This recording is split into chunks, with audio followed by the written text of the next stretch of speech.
أشهد أن لا إله إلا الله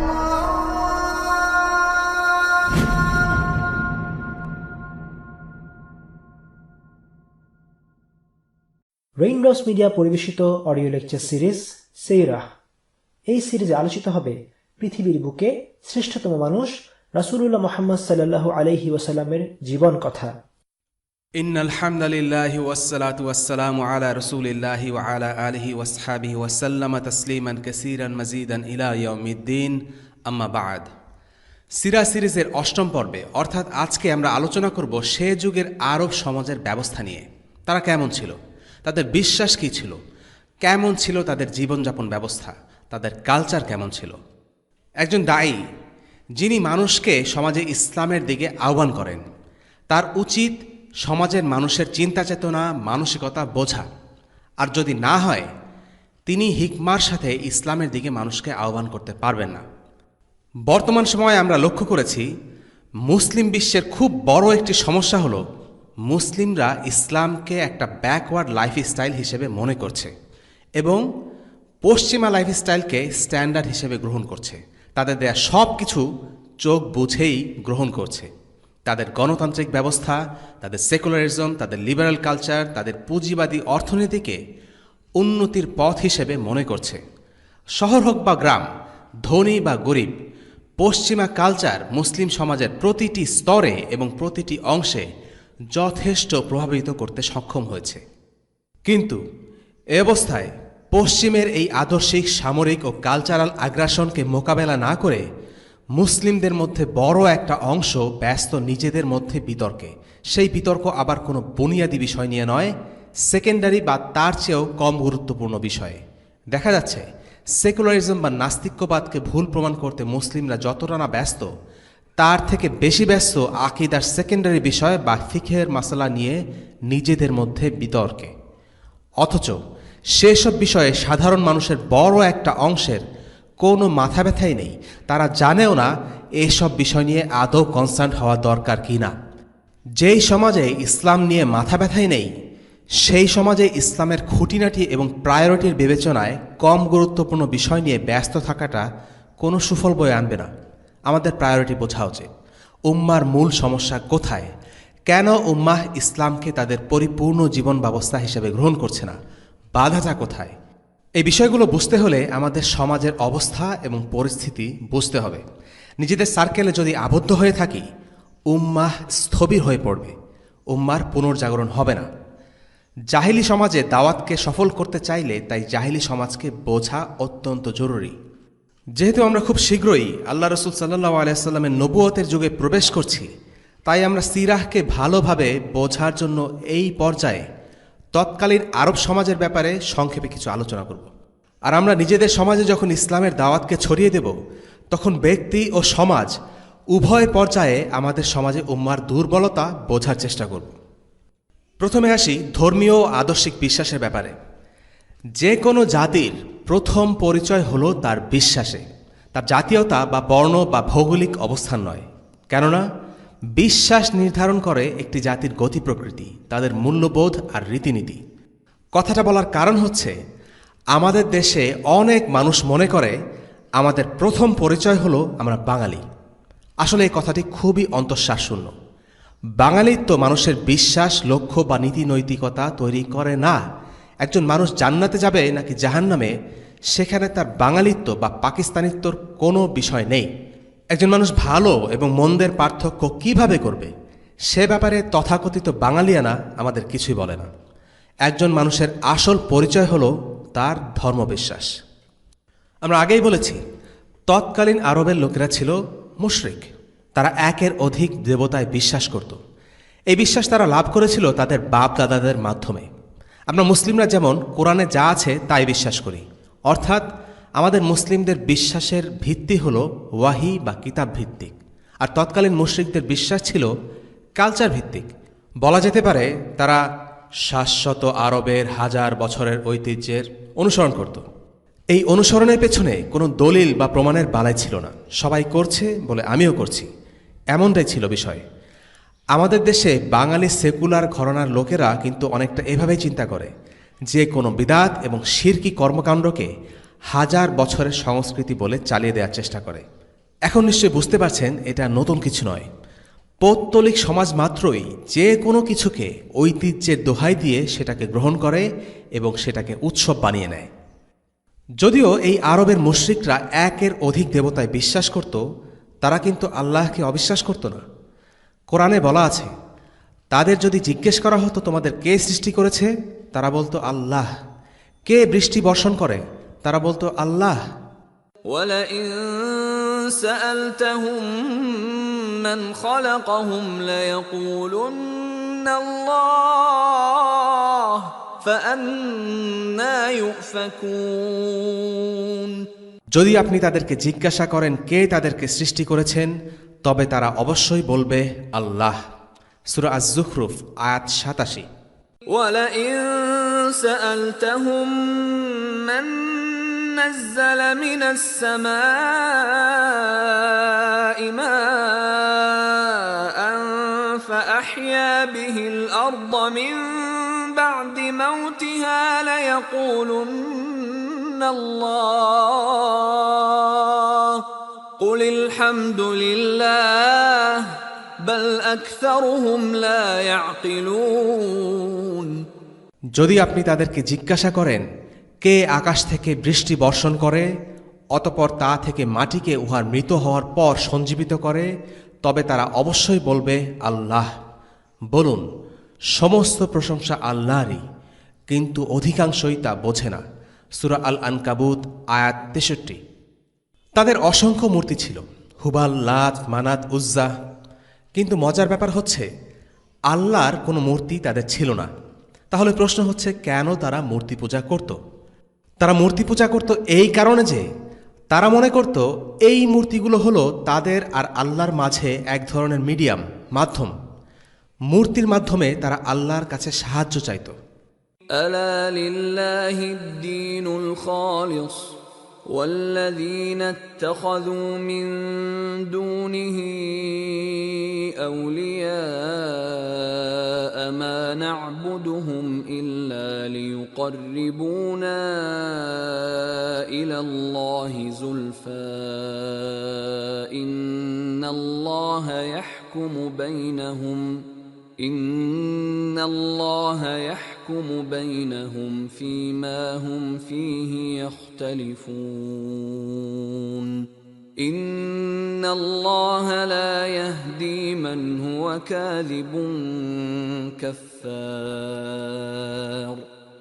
আর যারা আল্লাহ ছাড়া অন্যদেরকে অভিভাবক হিসেবে গ্রহণ করে, তারা বলে আমরা কেবল এজন্যই তাদের ইবাদত করি যে তারা আমাদেরকে আল্লাহর নিকটবর্তী করে দেয়। সূরা আজ-জুমার আয়াত ৩। আর এই মূর্তিগুলোর নাম আর ধারণা তারা লাভ করেছিল তাদের পূর্বপুরুষ থেকে। তারা মনে করত তারা অনেক পাপী এবং গুনাহগার, তাই মূর্তির মাধ্যমে আল্লাহর ইবাদত করতে হবে, ক্ষমা চাইতে হবে। দুঃখজনক হলো আজকের অনেক মুসলিম সেই একই ভুল করে। তারা মাজার এবং পীরের কাছে যায় এই আশায় যে মৃত অথবা জীবিত এই তথাকথিত বুজুর্গরা তাদের আর আল্লাহর মাঝে মাধ্যম হিসেবে কাজ করবে। তারা খুব মজার এবং হাস্যকর একটা যুক্তি দেখায়। যুক্তিটা হলো, কোনো বিচারপতির কাছে আপনি নিশ্চয়ই একাই যেতে পারেন না, নিশ্চয়ই কোনো উকিল দিয়ে তারপর আপনার কাছে যেতে হয়। ঠিক একইভাবে আল্লাহর কাছেও কিছু চাইতে হলে কোনো মাধ্যমের দ্বারা যেতে হবে। খুবই হাস্যকর এবং অসার যুক্তি। নিঃসন্দেহে আল্লাহ ও মানুষের মাঝে কোনো মাধ্যম নেই। এই ধরনের মাধ্যমে বিশ্বাস করা শিরক, যদিও কেউ আল্লাহর উপরেই বিশ্বাস করে। وَيَعْبُدُونَ مِن دُونِ اللَّهِ مَا لَا يَضُرُّهُمْ وَلَا يَنفَعُهُمْ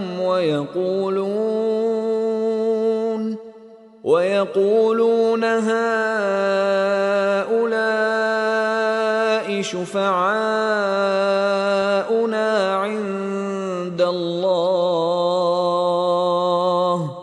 قُلْ أَتُنَبِّئُونَ اللَّهَ بِمَا لَا يَعْلَمُ فِي السَّمَاوَاتِ وَلَا فِي الْأَرْضِ سُبْحَانَهُ وَتَعَالَى عَمَّا يُشْرِكُونَ। আর তারা আল্লাহ ছাড়া এমন কিছুর ইবাদত করছে যা তাদের ক্ষতি করতে পারে না এবং উপকারও করতে পারে না। আর তারা বলে, এরা আল্লাহর নিকট আমাদের সুপারিশকারী। বলো, তোমরা কি আল্লাহকে আসমানসমূহ ও জমিনে থাকা এমন বিষয় সংবাদ দিচ্ছ যা তিনি অবগত নন? তিনি পবিত্র মহান, এবং তারা যা শরিক করে তা থেকে তিনি অনেক ঊর্ধ্বে। সূরা ইউনুস আয়াত 18। أَمَّن يُجِيبُ الْمُضْطَرَّ إِذَا دَعَاهُ وَيَكْشِفُ السُّوءَ وَيَجْعَلُكُمْ خُلَفَاءَ الْأَرْضِ أَإِلَٰهٌ مَّعَ اللَّهِ قَلِيلًا مَّا تَذَكَّرُونَ। কে আর্তের আহ্বানে সাড়া দেন যখন সে তাকে ডাকে এবং বিপদ আপদ দূর করেন এবং তোমাদেরকে পৃথিবীতে প্রতিনিধি করেন? আল্লাহর সাথে অন্য কোনো মাবুদ আছে কি? তোমরা উপদেশ অতি সামান্যই গ্রহণ করে থাকো। সূরা আন-নামল আয়াত 62। এবার আসা যাক তাদের রাজনৈতিক ব্যবস্থার আলোচনায়। তখনকার আরবে ছিল গোত্র প্রথা, যা আমরা আগেই উল্লেখ করেছি। এই গোত্রগুলো ছিল বংশভিত্তিক অথবা রক্তের সম্পর্কের উপর প্রতিষ্ঠিত। এই কারণে একটি গোত্রের সব সদস্য ছিল একে অপরের আত্মীয়। সাধারণত কোনো বিখ্যাত লোকের নামে একটি গোত্রের নামকরণ করা হতো। তার উত্তরাধিকাররা সেই গোত্রের সদস্য হিসেবে পরিচিত হতো। কোনো গোত্রই তেমন খুব বড় হতো না, কারণ একটা পর্যায়ে গিয়ে সব গোত্র ভেঙে আরও কয়েকটি গোত্রে পরিণত হতো। সেই যুগের গোত্রগুলোকে আজকের যুগে নেশন স্টেট বা জাতি রাষ্ট্রের সাথে তুলনা করা যেতে পারে। গোত্রগুলো ছিল বংশভিত্তিক, আর এখনকার রাষ্ট্রগুলো হলো এথনিসিটি বা জাতি পরিচয় ভিত্তিক, যেমন তুর্কিশ, ইয়েমেনি, লেবানিজ ইত্যাদি। গোত্র তার সদস্যের নিরাপত্তার ব্যাপারে দায়িত্বশীল ছিল। গোত্রের সার্বভৌমত্ব সবার উপরে প্রাধান্য পেত, ঠিক এখনকার যুগে যেভাবে ন্যাশনাল ইন্টারেস্ট বা জাতীয় স্বার্থকে সব কিছুর ওপরে প্রাধান্য দেয়া হয়। প্রতিটি গোত্রের প্রত্যেক সদস্য নিজ গোত্রের জন্য যুদ্ধ করত, এমনকি যদিও তার গোত্র ভুল কাজ করে। কোরআনের ভাষায় বলা হয় হামিয়াতান জাহিলিয়া, নিজ গোত্রের প্রতি অন্ধ একনিষ্ঠ নিরঙ্কুশ সমর্থন। এটাকে তুলনা করা যেতে পারে এখনকার সময়ের অন্ধ জাতীয়তাবাদ বা ন্যাশনালিজমের সাথে, যেখানে একজন মানুষ কোনো কারণ ছাড়াই বিশ্বাস করে তার জাতি হলো শ্রেষ্ঠ জাতি, আর নিজ জাতির পক্ষে সব সময় অবস্থান নিতে হবে, কোনো ইস্যুতে জাতির অবস্থান ভুল হোক বা ঠিক হোক। কেউ যদি নিজ জাতির বিরোধিতা করে তাহলে সে হয়ে যায় বেঈমান বা রাজাকার। আশা করি বাংলাদেশের পার্সপেক্টিভে বুঝতে অসুবিধা হচ্ছে না। তবে ইসলামে আমরা বিষয়টা এমনভাবে দেখি না। আমরা ইসলামে সবার ওপরে ইনসাফকে প্রাধান্য দেই। ইসলাম শান্তির ধর্মের আগে হচ্ছে ইনসাফের ধর্ম। ইনসাফ করতে গিয়ে আপাতদৃষ্টিতে শান্তি প্রতিষ্ঠিত নাও হতে পারে। আল্লাহর চোখে কোনো বিশেষ জাতিসত্তার লোকেরা শ্রেষ্ঠ নয়। আল্লাহর চোখে শ্রেষ্ঠ হচ্ছে সেই ব্যক্তি যার তাকওয়া অর্থাৎ আল্লাহ ভীতি আছে। অর্থাৎ ইসলামের শ্রেষ্ঠত্বের ভিত্তি হলো ঈমান, সার্বভৌমত্বের ভিত্তি হলো ইসলামী শরিয়াহ, জাতি বা গোত্র পরিচয় নয়। আরবের গোত্রগুলো সাধারণভাবে স্বাধীন হলেও কিছু গোত্র ছিল রোমান বা পারস্য সাম্রাজ্যের অধীনস্থ। মূলত তারা দালাল হিসেবে কাজ করত। গোত্রগুলোর মধ্যে প্রায় সব সময় যুদ্ধ বিগ্রহ লেগেই থাকত, তবে তাদের মধ্যে চুক্তি হতো। যেভাবে করে আজকের যুগে বন্ধুরাষ্ট্র এবং শত্রু রাষ্ট্রের ধারণা বিরাজমান, সে যুগেও রাজনৈতিক চুক্তি ও যুদ্ধের সময় বন্ধুর বন্ধুকে বন্ধু এবং শত্রুর বন্ধুকে শত্রু হিসেবে ধরা হতো। যুদ্ধ ছিল আরবদের চিরায়ত বাস্তবতা। এখনকার সময়ের মতো কোনো আন্তর্জাতিক আইন তারা অনুসরণ করত না। সব সময় আরব গোত্রগুলোর মধ্যে কম বেশি যুদ্ধ লেগেই থাকত। তুচ্ছ কারণে তারা যুদ্ধ করত। এমন ঘটনাও আছে, উটের ঘাস খাওয়াকে কেন্দ্র করে যুদ্ধ শুরু হয়েছে, আর সেই যুদ্ধ স্থায়ী হয়েছে 40 বছর। অথবা ভয়াবহ এক যুদ্ধ শুরু হতো ঘোড়ার দৌড় প্রতিযোগিতা থেকে। জাহিলিয়াতের যুগে এমনই একটি যুদ্ধ হয়েছে যা ইসলামের ইতিহাসে সরাসরি প্রভাব রেখেছে। সেটি হচ্ছে বুআসের যুদ্ধ। এই যুদ্ধটি হয়েছিল মদিনার 2 গোত্রে, আওস এবং খাজরাজের মধ্যে। আর এই যুদ্ধকে উস্কে দেয়া এবং বছরের পর বছর এই যুদ্ধের আগুনকে প্রজ্বলিত করার কাজটি খুব ভালোভাবে করেছিল ইহুদিরা। তারা এই দুটি গোত্রের মাঝে যুদ্ধ বাঁধিয়ে রাখত, যেন মদিনায় তারা ক্ষমতার আসনে বসে থাকতে পারে। এই দুটি গোত্র দীর্ঘদিন ধরে যুদ্ধ করে এক প্রকার ক্লান্ত হয়ে গিয়েছিল, যা তাদের ইসলাম গ্রহণকে ত্বরান্বিত করে। আর মদিনায় ইসলামের আবির্ভাবের পর গোত্র দুটো মুসলিম হয়ে এক হয়ে যায় এবং ইসলামের পক্ষে কাঁধে কাঁধ লাগিয়ে যুদ্ধ করে। এই ইতিহাস পরবর্তীতে আলোচনা করা হবে ইনশাআল্লাহ। আরেকটি ব্যাপার হলো, এখনকার সময়ের মতো আলাদা কোনো কনভেনশনাল আর্মি বা সেনাবাহিনী আরবদের ছিল না, বরং গোত্রের সকল প্রাপ্তবয়স্ক পুরুষ ছিল তাদের সেনা দলের অন্তর্ভুক্ত। গোত্রভিত্তিক সমাজে একটি পরিবারের শক্তি নির্ভর করত তাদের পরিবারের সদস্যদের সংখ্যার উপর। যে পরিবার বা গোত্রের সদস্য সংখ্যা যত বেশি, তারা সাধারণত তত বেশি শক্তিশালী। অর্থনৈতিক ব্যবস্থার কথা আলোচনা করতে গেলে প্রথমে বলতে হবে, তৎকালীন আরবে কোনো কৃষিকাজ হতো না। প্রযুক্তির দিক থেকে তারা সে সময়ে ট্রেন্ড থেকে পিছিয়ে ছিল।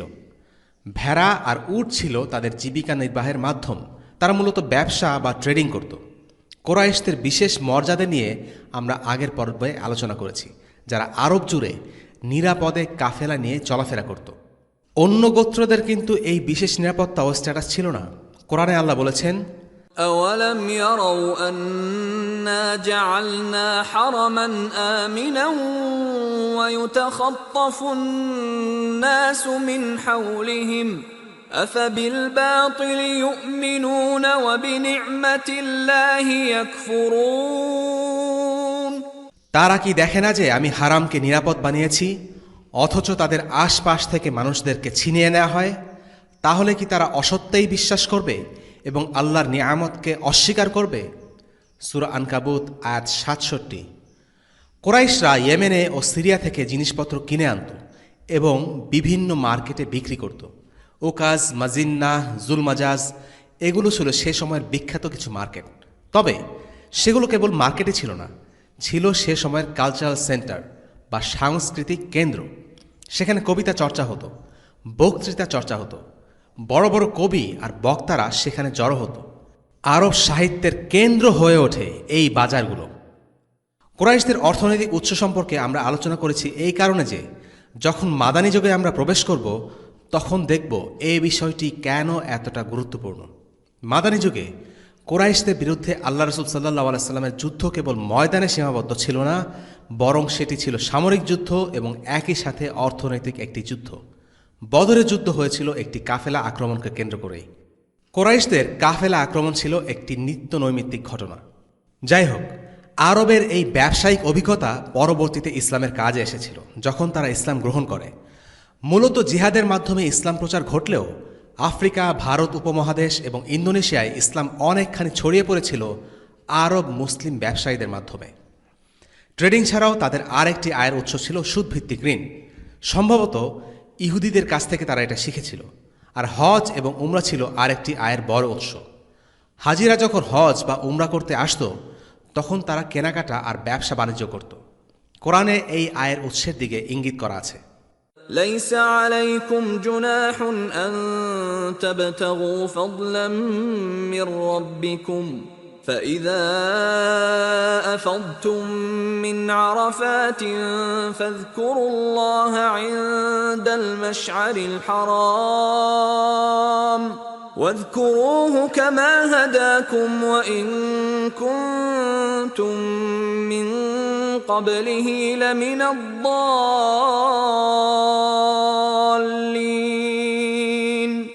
তোমাদের ওপর কোনো পাপ নেই যে তোমরা তোমাদের রবের পক্ষ থেকে অনুগ্রহ অনুসন্ধান করবে।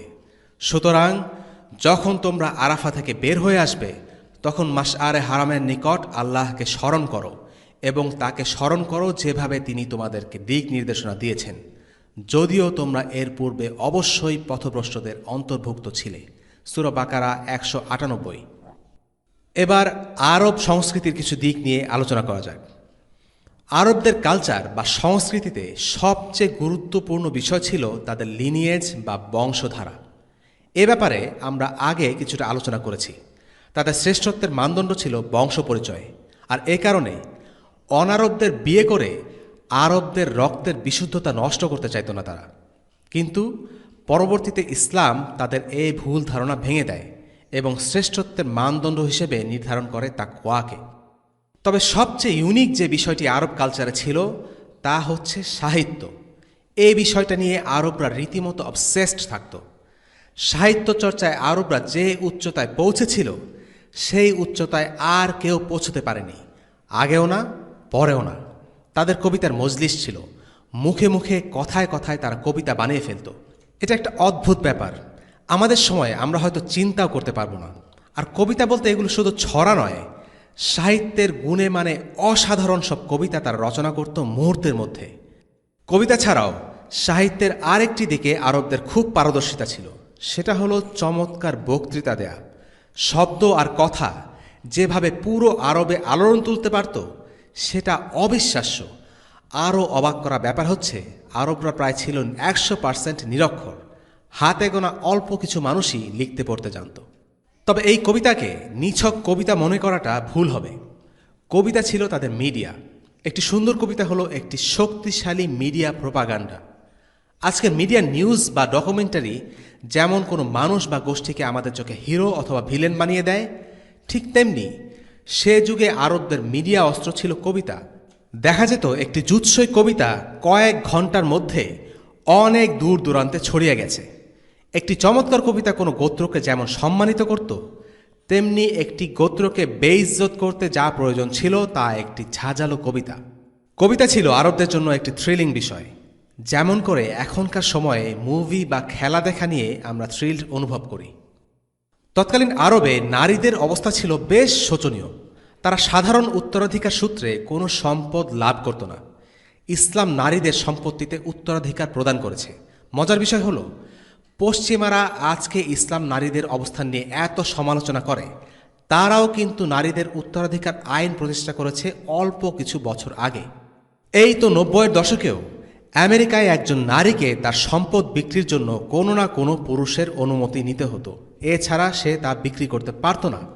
কিন্তু আজ থেকে প্রায় 1400 বছর আগে ইসলাম নারীদের সম্পদের মালিকানা ও উত্তরাধিকার সূত্রে সম্পদ লাভের অধিকার দিয়েছে।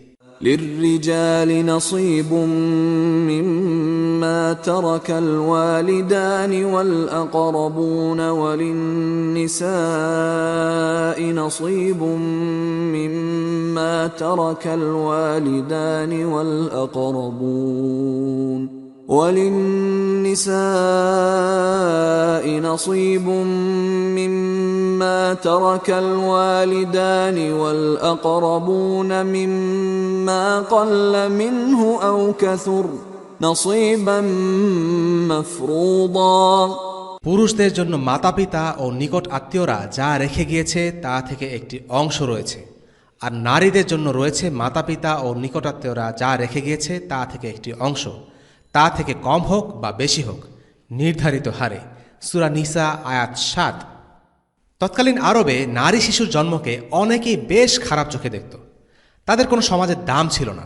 এর কারণ ছিল তারা কোনো যুদ্ধে অংশগ্রহণ করত না বা অর্থ উপার্জন করত না।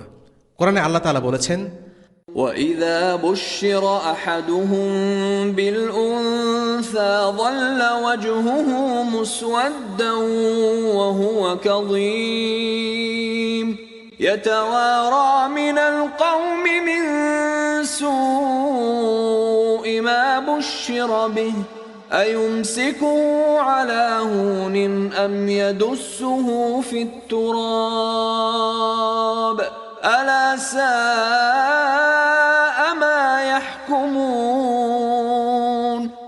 আর যখন তাদের কাউকে কন্যা সন্তানের সুসংবাদ দেয়া হয়, তখন তার চেহারা কালো হয়ে যায় আর সে থাকে দুঃখে ভরাক্রান্ত। তাকে শোনানো সুসংবাদের দুঃখে সে লোকদের কাছ থেকে মুখ লুকিয়ে থাকে। সে ভাবে অপমান সহ্য করে তাকে থাকতে দেবে, না তাকে মাটির নিচে পুঁতে ফেলবে। শুনে রাখো, তাদের ফয়সালা খুবই নিকৃষ্ট। সূরা আন-নাহল আয়াত 58 এবং 59। কন্যা সন্তান জীবন্ত পুঁতে ফেলার প্রথা অনেক গোত্রের মাঝে ছিল। তারা দারিদ্র্যের ভয়ে কন্যা সন্তানকে জীবন্ত মাটিতে পুঁতে ফেলত। আর যখন জীবন্ত কবরস্থ কন্যাকে জিজ্ঞাসা করা হবে কী অপরাধে তাকে হত্যা করা হয়েছে, সূরা আত-তাকবীর আয়াত 8 এবং 9। কিন্তু ইসলাম এই রীতিকে পুরোপুরি বাতিল করেছে। ইসলামের আবির্ভাবের পর নারীদেরকে ছোট করে দেখার দৃষ্টিভঙ্গিটা বদলে যায়। রিজিকের ভয়ে সন্তান হত্যা করাকে ইসলাম হারাম সাব্যস্ত করেছে। এই একই কারণে রিজিকের ভয়ে সন্তান গ্রহণ না করার অনুমতি ইসলামে নেই। আল্লাহ তাআলা বলেন, قل تعالوا أتل ما حرم ربكم عليكم ألا تشركوا به شيئا وبالوالدين إحسانا ولا تقتلوا أولادكم من إملاق نحن نرزقكم وإياهم ولا تقربوا الفواحش ما ظهر منها وما بطن ولا تقتلوا النفس التي حرم الله إلا بالحق ذلكم وصاكم به لعلكم تعقلون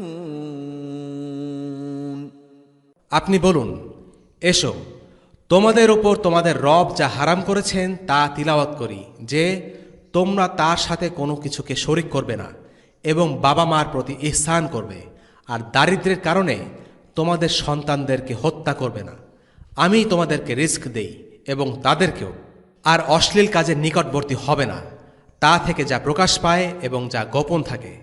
আর বৈধ কারণ ছাড়া তোমরা সেই প্রাণকে হত্যা করো না, আল্লাহ যা হারাম করেছেন। এগুলো আল্লাহ তোমাদেরকে নির্দেশ দিয়েছেন যাতে তোমরা বুঝতে পারো। সূরা আনআম আয়াত 151।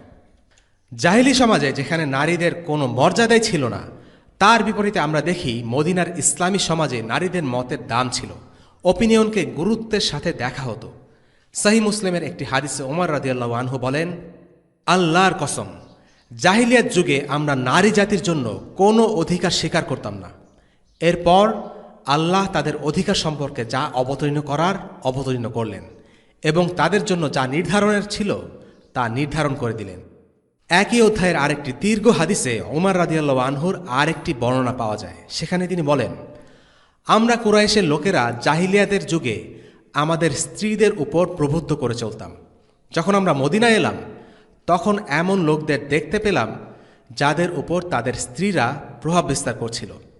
আর সেই পরিবেশে এসে আমাদের নারীরা, অর্থাৎ কুরাইশ মুসলিম নারীরা, মদিনার মহিলাদের অভ্যাস রপ্ত করতে শুরু করে দেয়। এই হাদিস প্রসঙ্গে শাইখ সালিহ আল মুনাজ্জিদ মন্তব্য করেন, রাসূলুল্লাহ সাল্লাল্লাহু আলাইহি ওয়াসাল্লাম স্ত্রীদের উপর অতি কঠোরতা অপছন্দ করেছেন, কারণ তিনি আনসারদের থেকে তাদের স্ত্রীদের সাথে ব্যবহার গ্রহণ করেছেন এবং নিজেদের গোত্রের স্ত্রীদের সাথে আচার ব্যবহার বর্জন করেছেন। জাহিলিয়াতে আরবের নারীদের ব্যাপারে বলা যেতে পারে, নারীরা ছিল আরব সমাজে সেকেন্ড ক্লাস সিটিজেন। নারীদের ব্যাপারে বেশ কিছু অদ্ভুত রীতিনীতি ছিল আরব সমাজে। কোনো নারীর স্বামী মারা গেলে সে বিয়ে করত স্বামীর অন্য ঘরে জন্ম নেয়া সবচেয়ে বড় সন্তানকে। ইসলাম এই প্রথাকে বাতিল করে দিয়েছে। ولا تنكحوا ما نكح آباؤكم من النساء إلا ما قد سلف إنه كان فاحشة ومقتا وساء سبيلا। যে নারীকে তোমাদের পিতা পিতামহ বিবাহ করেছে তোমরা তাদের বিবাহ করো না, কিন্তু যা বিগত হয়ে গেছে এটা অশ্লীল, গজবের কাজ এবং নিকৃষ্ট আচরণ। সূরা নিসা আয়াত 22। তালাকেরও কোনো উচ্চসীমা ছিল না। একজন মানুষ যতবার ইচ্ছে ততবার তার স্ত্রীকে তালাক দিয়ে আবার বিয়ে করে নিয়ে আসতে পারত। ইসলাম এই নিয়মটি বাতিল করে। ইসলামের নিয়ম অনুসারে একজন লোক তার স্ত্রীকে সর্বোচ্চ 3 বার তালাক দিতে পারে। 3 বার তালাক দেওয়ার পর সেই স্ত্রী সেই স্বামীর জন্য হারাম হয়ে যায়। তারা চাইলেও একে অপরকে বিয়ে করতে পারবে না।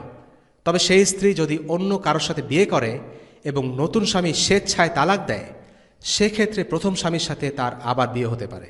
আল্লাহ পাক কোরআনে বলেন, الطلاق مرتان فإمساك بمعروف أو تسريح بإحسان ولا يحل لكم أن تأخذوا مما آتيتموهن شيئا إلا أن يخافا ألا يقيما حدود الله فإن خفتم ألا يقيما حدود الله فلا جناح عليهما فيما افتدت به تلك حدود الله فلا تعتدوها ومن يتعد حدود الله فأولئك هم الظالمون فإن طلقها فلا تحل له من بعد حتى تنكح زوجا غيره فإن طلقها فلا جناح عليهما أن يتراجعا إن ظنا أن يقيما حدود الله وتلك حدود الله يبينها لقوم يعلمون তালাক দুবার অতঃপর বিধি মোতাবেক রেখে দেবে কিংবা সুন্দরভাবে ছেড়ে দেবে। আর তোমাদের জন্য হালাল নয় যে তোমরা তাদেরকে যা দিয়েছ তা থেকে কিছু নিয়ে নেবে। কিন্তু যে ক্ষেত্রে স্বামী ও স্ত্রী উভয়ই এই ব্যাপারে ভয় করে যে তারা আল্লাহর নির্দেশ বজায় রাখতে পারবে না, অতঃপর যদি তোমাদের ভয় হয় যে তারা উভয়েই আল্লাহর নির্দেশ বজায় রাখতে পারবে না, তাহলে সেক্ষেত্রে স্ত্রী যদি বিনিময় দিয়ে অব্যাহতি নিয়ে নেয় তবে উভয়ের মধ্যেই কারোরই কোনো পাপ নেই। এই হলো আল্লাহ কর্তৃক নির্ধারিত সীমারেখা, কাজেই একে অতিক্রম করো না। বস্তুত যারা আল্লাহ কর্তৃক নির্ধারিত সীমালঙ্ঘন করে তারাই জালেম। তারপর যদি সেই স্ত্রীকে তৃতীয়বার তালাক দেয়া হয় তবে সেই স্ত্রী যে পর্যন্ত তাকে ছাড়া অন্য কোনো স্বামীর সাথে বিয়ে না করে নেবে তার জন্য হালাল নয়। অতঃপর যদি দ্বিতীয় স্বামী তালাক দিয়ে দেয় তাহলে তাদের উভয়ের জন্যই পরস্পরকে পুনরায় বিয়ে করতে কোনো পাপ নেই, যদি আল্লাহর হুকুম বজায় রাখার ইচ্ছা থাকে। আর এই হলো আল্লাহর নির্ধারিত সীমা। যারা উপলব্ধি করে তাদের জন্য এসব বর্ণনা করা হয়। সূরা আল বাকারা আয়াত 229 এবং 230। তবে প্রসঙ্গত বলে রাখা ভালো, বাংলাদেশে ইসলাম বিদ্বেষীদের একটি প্রোপাগান্ডা হলো হিল্লা বিয়ে। ইসলামের ব্যাপারে মানুষের মনকে বিষিয়ে তুলতে তারা ইসলামের এই বিধানকে বিকৃতভাবে উপস্থাপন করে। তাদের ভাষ্য, ইসলামী শরিয়াতে কোনো ব্যক্তি যদি তার স্ত্রীকে 3 বার তালাক দেয় এবং এরপর আবার সংসার করার ইচ্ছা পোষণ করে তখন সেই স্ত্রীকে অন্য এক ব্যক্তির সাথে বিয়ে করতে হবে এই চুক্তিতে যে সেই ব্যক্তি বিয়ের পরে তাকে যেন তালাক দেয়, যাতে করে সেই স্ত্রী পুরনো স্বামীর কাছে ফিরে যেতে পারে। অর্থাৎ নতুন স্বামীর সাথে স্ত্রীর বিয়ে হবে একটা পাতানো বিয়ে। কিন্তু ইসলামে নিয়মটি এমন নয়। পাতানো বিয়ে বলে ইসলামে কিছু নেই। নতুন স্বামীর সাথে এই নিয়তে বা শর্তে বিয়ে করা যাবে না যে কিছুদিন পর সেই স্ত্রীকে তালাক দেবে। তাদেরকে স্বাভাবিকভাবেই সংসার করতে হবে, সংসার করার নিয়তে, পুরনো স্বামীর কাছে ফিরে যাবার নিয়তে নয়। কিন্তু এরপর নতুন স্বামী যদি কোনো কারণে স্বেচ্ছায় তালাক দেয় তাহলে এই স্ত্রী তার পুরনো স্বামীর সাথে বিয়ে করতে পারবে।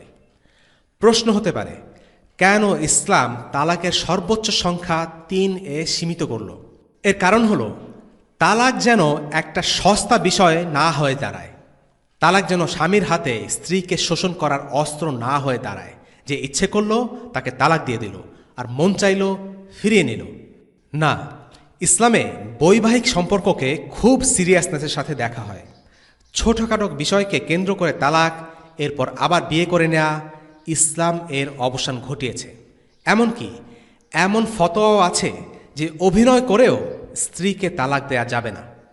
এই ব্যাপারটা মোটেও হাসি ঠাট্টার কোনো বিষয় নয়। যেহেতু বিষয়টি খুবই সিরিয়াস, এটাকে সিরিয়াসনেসের সাথে দেখার জন্যই তালাকের সংখ্যা সর্বোচ্চ 3 সীমিত করা হয়েছে। আরও একটি অদ্ভুত নিয়ম ছিল, সেটি হচ্ছে জিহার। কোনো স্বামী যদি তার স্ত্রীকে তার মায়ের সাথে তুলনা করে তাহলে স্ত্রী তালাক হয়ে যেত। সিম্পলি যদি বলতো তুমি আমার মায়ের মতো, তাহলে স্ত্রী তালাক। ইসলাম এই নিয়মটিও বাতিল করেছে। الذين يظاهرون منكم من نسائهم ما هن أمهاتهم إن أمهاتهم إلا اللائي ولدنهم وإنهم ليقولون منكرا من القول وزورا وإن الله لعفو غفور। তোমাদের মধ্যে যারা তাদের স্ত্রীদের সাথে জিহার করে তাদের স্ত্রীগণ তাদের মাতা নয়, তাদের মাতা তো কেবল তারাই যারা তাদেরকে জন্ম দিয়েছে, আর তারা অবশ্যই অসঙ্গত ও অসত্য কথা বলে, আর নিশ্চয়ই আল্লাহ অধিক পাপ মোচনকারী, বড়ই ক্ষমাশীল। সূরা মুজাদিলাহ আয়াত 2। তবে সবগুলো গোত্রই যে নারীদের শোষণ করত তা কিন্তু নয়। অনেক গোত্রই নারীদের সম্মান দিত, তবে সেটা ইসলামের ধারে কাছেও নয়। আর আজকের পশ্চিমাদের নারী অধিকারের ব্যাপারে আমরা এতটুকুই বলতে পারি যে নারী স্বাধীনতার নামে তারা মূলত সমাজের সংসার ব্যবস্থাকে ভেঙে দিয়েছে, জিনা ব্যভিচারের রাস্তাকে সহজ করেছে, নারীদের উপর অযাচিত অর্থনৈতিক বোঝা চাপিয়ে দিয়েছে, নারী দেহের কমার্শিয়ালাইজেশন করেছে। নারী দেহের ব্যবসাকে বৈধতা তো দিয়েছেই, এই ব্যবসাকে মডেলিং, ফ্যাশন আর বিজ্ঞাপনের কর্পোরেট ইন্ডাস্ট্রি মোড়কে আবৃত করে নতুন এক মাত্রা যোগ করেছে। সর্বোপরি নারীদের জন্য পশ্চিমারা যে অনিরাপদ সমাজ তৈরি করেছে, এমন নজির ইসলামের আর কোথাও দেখতে পাওয়া যায় না। যাই হোক, এই পর্যায় পর্যন্ত আমরা আরবদের মূলত সমালোচনাই করলাম। এখন প্রশ্ন আসতে পারে, যদি আরবরা এতটাই খারাপ আর বর্বর হয়ে থাকে, তাহলে আল্লাহ তাআলা কেন আরবদের মাঝে নবীজিকে পাঠালেন? কেন রোমান সভ্যতায় পাঠালেন না, যারা সে সময়ে সবচেয়ে আধুনিক সভ্যতা ছিল? কেন তিনি পারস্যে নবীজিকে পাঠালেন না, যাদের ছিল হাজার বছরের ইতিহাস? কেন তিনি পাঠালেন আরবের মরুভূমিতে, অশিক্ষিত বেদুইনদের মাঝে? এর পেছনে বেশ কিছু কারণ আছে। এ পর্যায়ে আমরা আরবদের কিছু গুণ নিয়ে আলোচনা করব। প্রথমত, বুদ্ধিমত্তা ও শক্তিশালী মেধা। আরবদের ছিল মৌখিক বা ওরাল ট্রেডিশন, তাদের ছিল অসাধারণ মুখস্থবিদ্যা। আমরা যেমন সব কিছু লিখে সংরক্ষণ করি, আরবরা সব কিছু সংরক্ষণ করত তাদের মস্তিষ্কে, আর মুখে মুখে সেগুলো এক প্রজন্ম থেকে আরেক প্রজন্ম লাভ করত। এই গুণটি পরবর্তীতে ইসলামের কাজে এসেছে কোরআন ও হাদিস সংরক্ষণের মাধ্যমে। প্রাথমিক যুগে কোরআন ও হাদিস সংরক্ষিত হয়েছে সাহাবীদের স্মৃতিতে। রাসূলুল্লাহ সাল্লাল্লাহু আলাইহি ওয়াসাল্লামের মৃত্যুর পর সর্বপ্রথম কোরআন লিখিত আকারে লিপিবদ্ধ করা হয়, অর্থাৎ কম্পাইল করা হয়, আর হাদিস লিপিবদ্ধ হয় আরও অনেক পরে। এগুলো সম্ভব হয়েছে আরবদের ব্যতিক্রমধর্মী এই বিশেষ গুণ থাকার কারণে। দ্বিতীয় একটি গুণ বলা চলে আরবদের সারল্য। তারা মুশরিক ছিল সত্যি, কিন্তু তাদের আকীদা ছিল সহজ সরল। দার্শনিক প্যাচাল বা কঠিন তত্ত্ব কপচানো তারা পছন্দ করত না। তারা গ্রিকদের মতো জটিল যুক্তিবিদ্যার চর্চা করত না। তারা রোমানদের মতো অদ্ভুত থিওলজিতে বিশ্বাস করত না।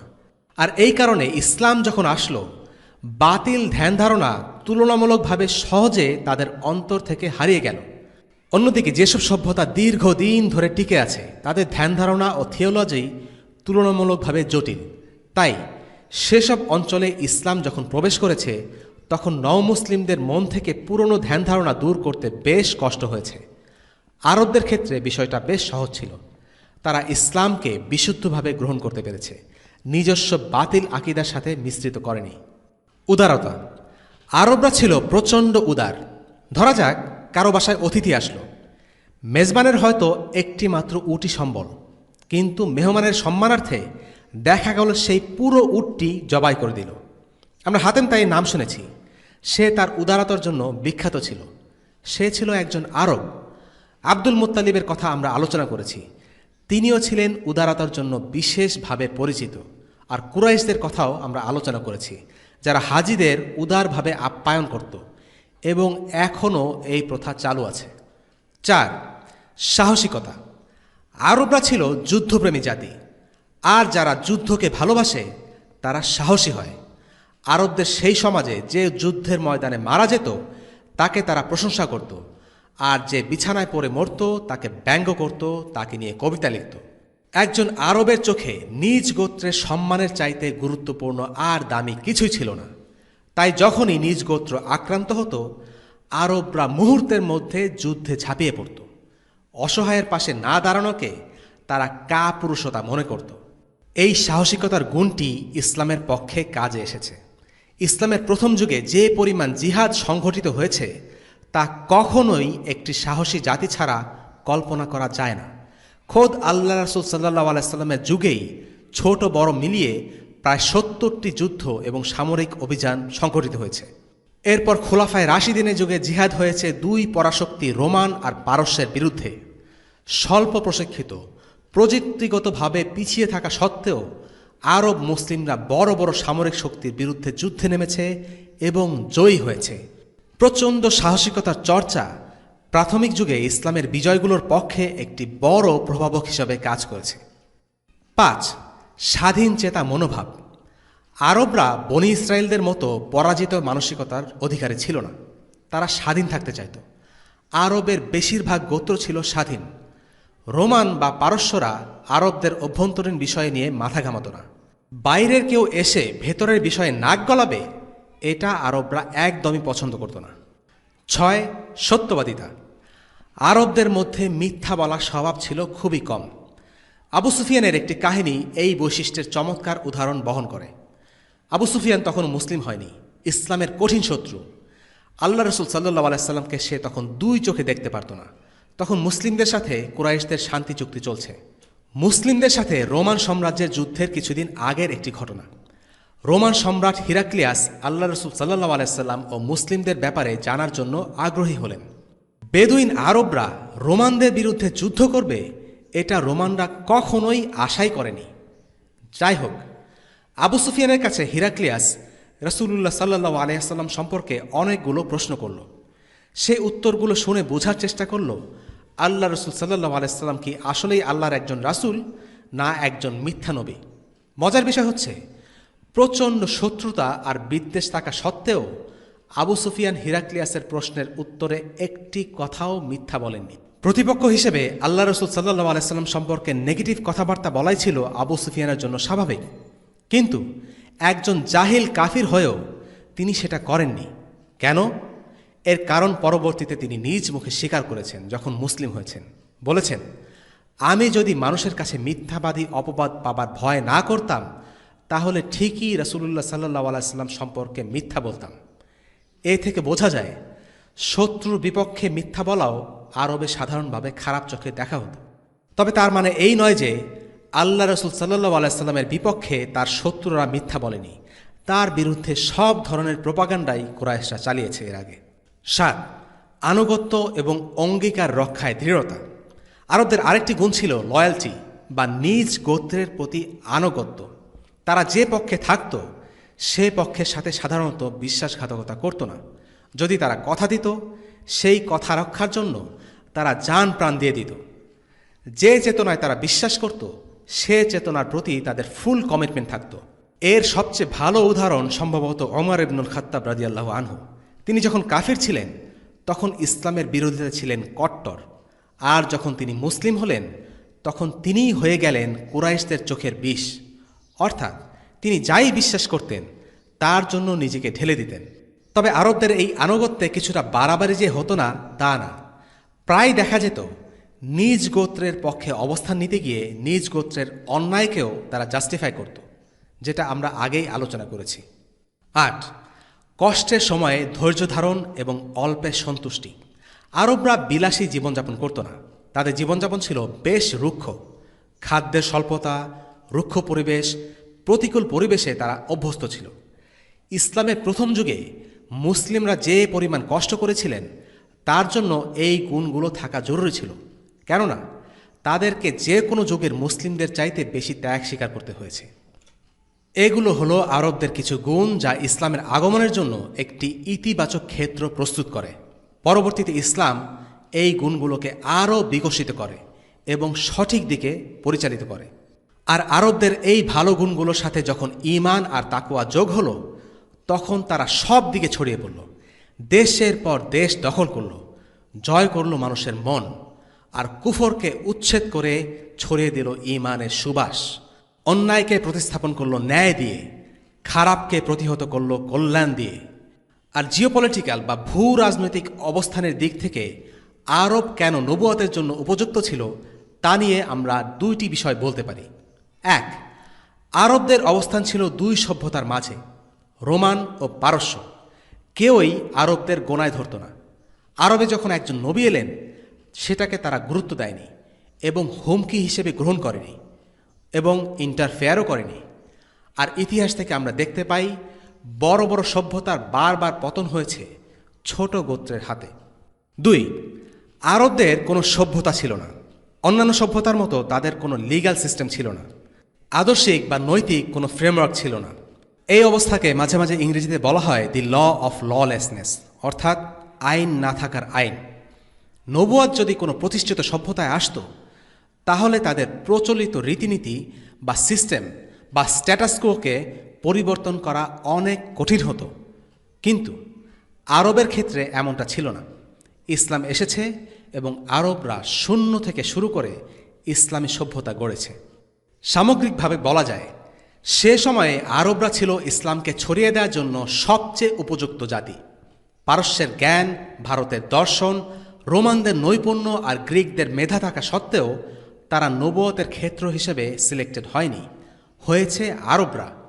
কারণ তাদের ফিতরাত বা স্বভাবজাত প্রকৃতি তুলনামূলকভাবে কম দূষিত ছিল, যে কারণে তারা সহজে ইসলাম গ্রহণ করেছে এবং চারিদিকে ছড়িয়ে দিয়েছে। ওয়াসাল্লাল্লাহু তাআলা আলা খাইরি খালকিহি সাইয়্যিদিনা মুহাম্মদ ওয়া আলা আলিহি ওয়া আসহাবিহি ওয়া সাল্লাম। আলহামদুলিল্লাহি রাব্বিল আলামিন। আসসালামু আলাইকুম ওয়া রাহমাতুল্লাহি ওয়া বারাকাতুহু। রেইনড্রপস মিডিয়ার অন্যান্য প্রজেক্ট সম্পর্কে জানতে ভিজিট করুন www.raindropsmedia.org অথবা ফেসবুক পেজ www.facebook.com/raindropsmedia অথবা ইউটিউব চ্যানেল www.youtube.com/raindropsmediaorg2015